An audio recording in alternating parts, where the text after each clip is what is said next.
Hallo meine Freunde, hola Madridistas. Gestern hat die spanische La Liga-Saison 25/26 gestartet. Am Dienstag kommt auch das erste Spiel auf Real Madrid zu und ich glaube, es wird allerhöchste Eisenbahn, dass ich endlich das Video mache, was ihr euch in den letzten Wochen am meisten gewünscht habt. Mario, wie sind deine Vorausschau, wie ist deine Prediction auf die neue Saison von Real Madrid?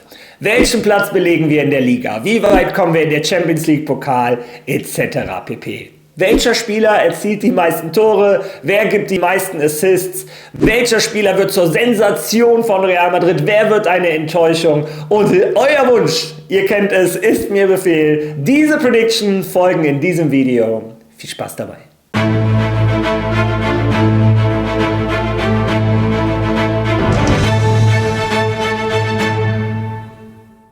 Ja, die neue La Liga 25/26 hat gestern offiziell gestartet und ich glaube, ich spreche für viele Madridistas, wenn ich sage, ich habe mich lange nicht mehr so auf eine Saison gefreut wie dieses Jahr.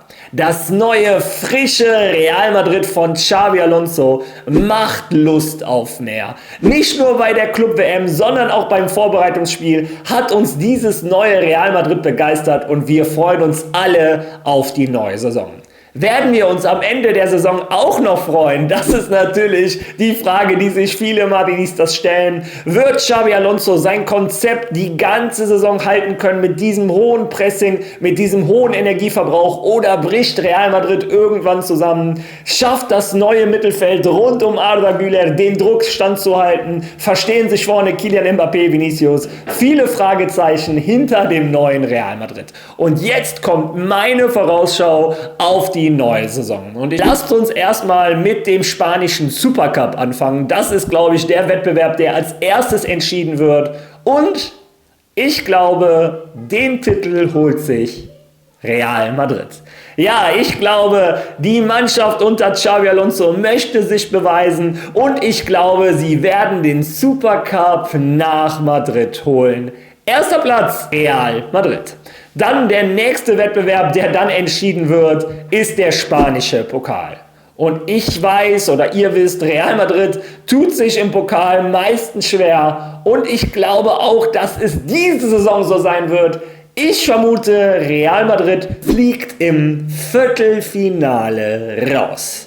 Das ist meine Prediction. Dann La Liga. Welche Mannschaft endet am Ende auf welchem Platz? Und ich habe mich entschieden, euch meine Top 5 der La Liga zu sagen. Auf dem 5. Platz wird am Ende, das vermute ich zumindest, landen der FC Villarreal.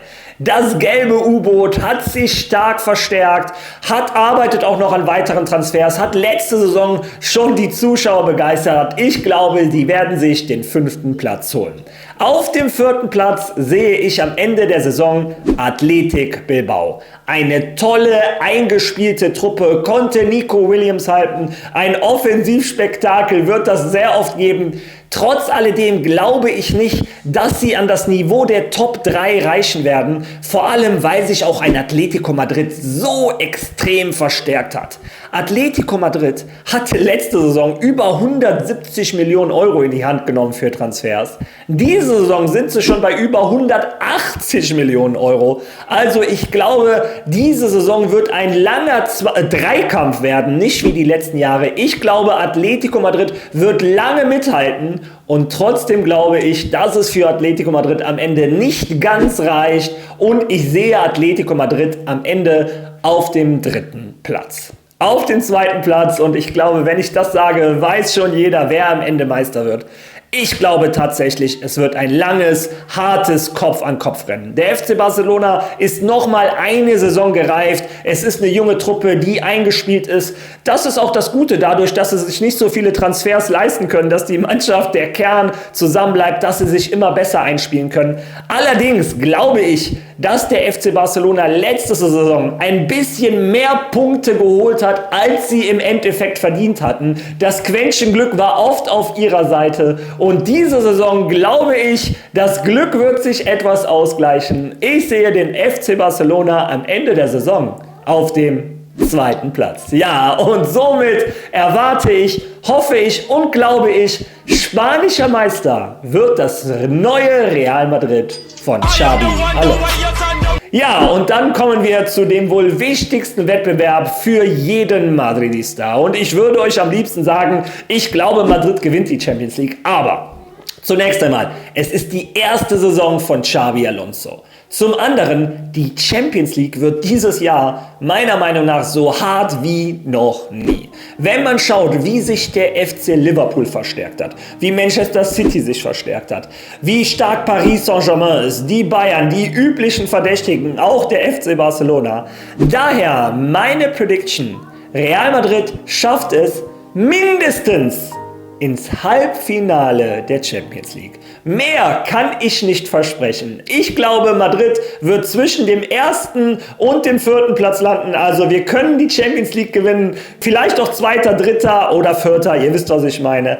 Aber ich glaube, das neue Real Madrid von Xabi Alonso, das gibt mir so viel Selbstvertrauen. Ich glaube, wir schaffen es mindestens ins Halbfinale der Champions League. Ja, das ist meine Prediction für die Ziele, für die Ergebnisse, die Real Madrid in den unterschiedlichen Wettbewerben erreichen wird. Und jetzt kommen wir ein bisschen weg vom Kollektiv hin zum Individuellen. Wer wird Torschützenkönig von Real Madrid? Und dafür würde ich sagen, schauen wir uns mal die Top 5 der letzten Saison an. Wie ihr seht, ein Kylian Mbappé, ein Vini Junior, ein Jude Bellingham, ein Rodrigo und ein Federico Valverde. Wobei ein Kylian Mbappé mit seinen 43 ganz weit alleine an der Spitze war. Und ich glaube, das wird sich diese Saison wiederholen, aber mit einer anderen Zahl. Ein Kylian Mbappé war die ersten 3 Monate diese Saison bei Real Madrid verloren. Er ist gar nicht richtig angekommen,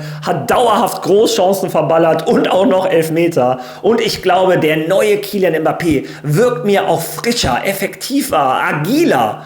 Und ich glaube, ein Kylian Mbappé wird in dieser Saison Torschützenkönig von Real Madrid. Und ich glaube, er wird diese Saison 60 Tore erreichen.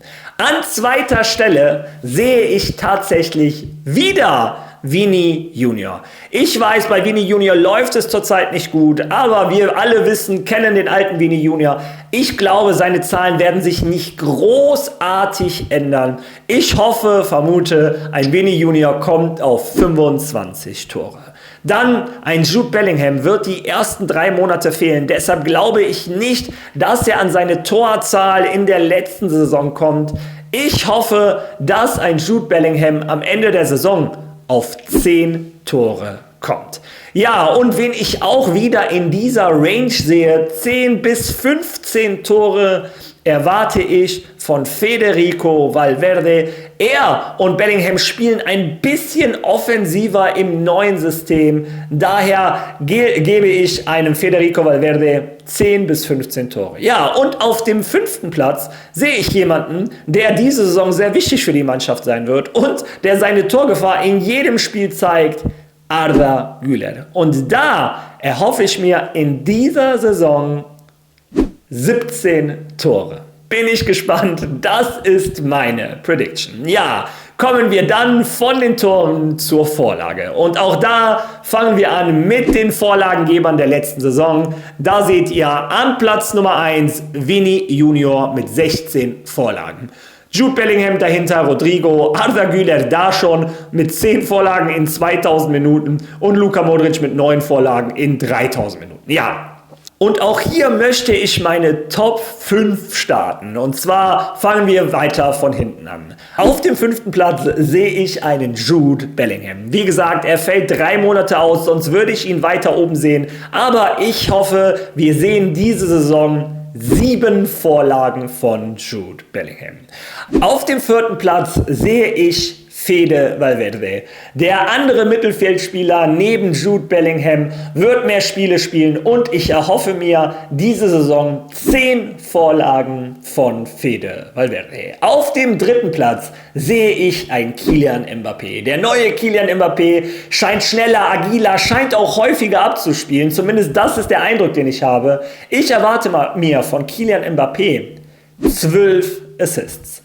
Auf dem zweiten Platz sehe ich einen Vini Junior. Auch er wird sich oft über die Flügel durchsetzen, den Ball in die Mitte bringen und ich hoffe, ein Vini Junior kommt diese Saison auf 20 Vorlagen. Platz Nummer 1, Assistgeber Nummer 1 ist der Spieler, der die Mannschaft ordnen soll, der Flanken bringen wird, der Ecken schießen wird etc. Ich glaube, da Standardsituationen werden auch eine Menge Vorlagen bringen. Deshalb mein Assistgeber Nummer 1 bei Real Madrid in dieser Saison, Arda Güler. Ich erwarte 25 Vorlagen. Ja, bin ich gespannt. Eure Meinung lasst die bitte in den Kommentaren. Dann kommen wir zu einer Kategorie, die ich mit euch machen wollte, nämlich gelbe Karten. Da war letztes Jahr Jude Bellingham erster mit 12 gelben Karten und 2 roten. Vini Junior gefolgt mit 16 gelben Karten. Die üblichen Verdächtigen, viel Gemecker. Ja, und ich habe mir überlegt, gehen wir mal die Spieler durch, die 5 mit den meisten gelben Karten am Ende der Saison. Ich glaube, das wird euch etwas überraschen. Real Madrid wird einen sehr offensiven Fußball spielen. Was bedeutet, Real Madrid wird viel in die Konterabsicherung investieren. Was bedeutet, vorne werden viele taktische Fouls gemacht, die Konter unterbrechen. Und das sind die Fouls, die bekanntermaßen Karten geben. Das habe ich in meinen Entscheidungsprozess mit reingebracht. Deshalb, auf dem 5. Platz sehe ich Trent Alexander-Arnold, ein sehr offensiver Außenverteidiger, der in der Rückwärtsbewegung hier und da mal Probleme hat und auch zu einem Foul greifen muss. Ich sehe Trent Alexander-Arnold auf dem 5. Platz mit so 7 gelben Karten.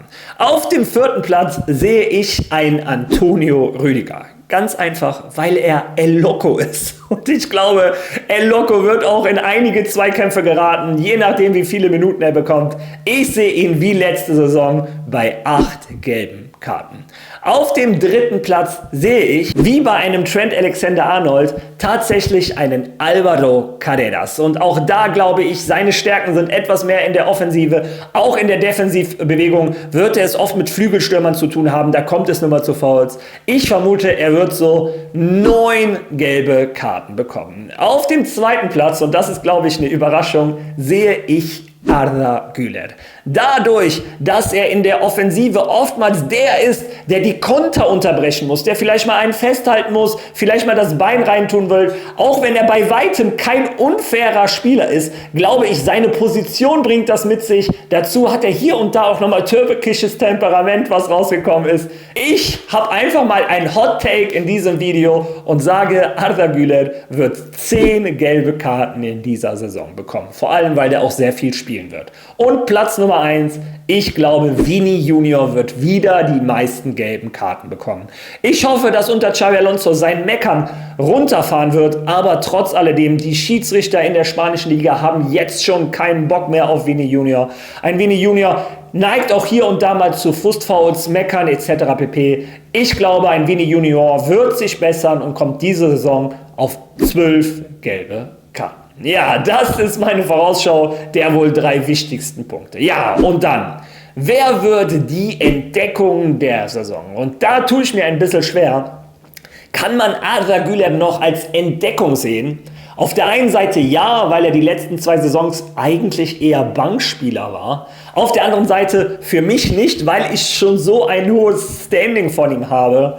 Trotzdem glaube ich, die Entdeckung der Saison, die größte Überraschung der Saison bei Real Madrid wird Arda Güler. Die Enttäuschung der Saison, da tue ich mir als Madrid-Fan natürlich sehr, sehr schwer. Und ich habe überlegt, ob ich einen Trend nehmen soll. Vielleicht wird von ihm sehr, sehr viel erwartet. Als Engländer in der neuen Liga ist es nicht einfach anzukommen. Aber ich habe mich am Ende entschieden für Raúl Asensio. Ein Raúl Asensio hatte einen meteoritenhaften Aufstieg, war im nichts Stammspieler von Real Madrid, hat uns viel an Sergio Ramos erinnert. Doch ein Xabi Alonso scheint nicht so das Vertrauen in Raúl Asensio zu haben, wie es ein Carlo Ancelotti zugegebenermaßen aus Zwang hatte. Ich glaube, ein Dienhausen und ich glaube, ein Militao werden mit Rüdiger zusammen die meisten Minuten in dieser Saison bekommen. Daher glaube ich, dass ein bisschen die Enttäuschung der Saison Raúl Asensio wird. Ja, und dann predikten wir noch einmal, wer wird der wichtigste Spieler der La Liga, der MVP. Viele fragen sich, wird es ein Lamine Yamal, wird es ein Kylian Mbappé, vielleicht ein Arda Güler. Guti hat übrigens Arda Güler gewählt, also auch dieser Gedanke ist nicht so abwegig. Und ich glaube, es kommt darauf an, logischerweise, wer wird am Ende Meister. Meiner Meinung nach wird die spanische Liga ein Kopf-an-Kopf-Rennen. Am Ende wird die Saison um wenige Punkte entschieden. Und da wird sich entscheiden, wer Spieler der Saison wird. Aber ich habe gesagt, Madrid wird Meister. Kylian Mbappé wird über 60 Tore in diesem Jahr erzielen. Davon erwarte ich mindestens 35 in der spanischen Liga. Deshalb sage ich, Spieler der Saison in Spanien wird die neue Nummer 10 von Real Madrid, Kylian Mbappé.